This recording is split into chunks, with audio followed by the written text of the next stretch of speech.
Yes, good day mga PG1. Kadarating na natin sa site para mag-work uli. So, this is a daily life of a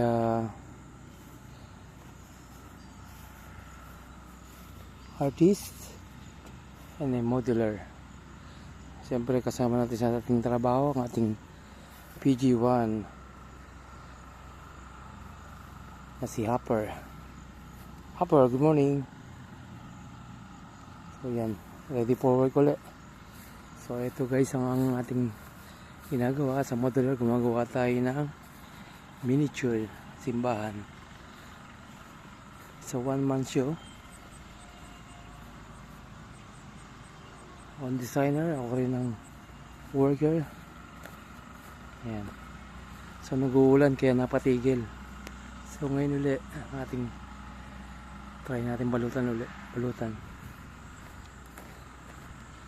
So isa sa ating mga nagawa na rito sa ating work sa mga ating partner si Hopper ay ang simbahan ng Lourdes. Ito mga guys, nagagawa lang natin ito, hindi pa siya ganun tapos pero sa 95% okay na siya. Yan.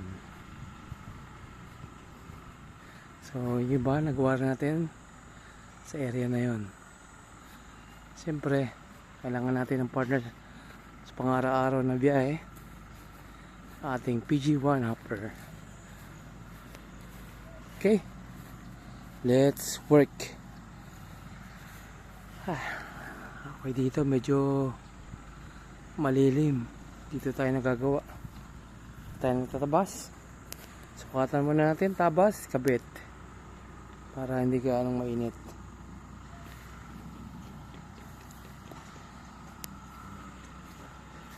Dito nga pala ito sa Sabang, sa Torres Farm Resort. Isa tayo sa mapalad na napagkatiwala ang gumawa ng mga maliliit na attraction. Ito nga yung mga simbahan. Yung iba dyan hindi natin gawa gaya nito.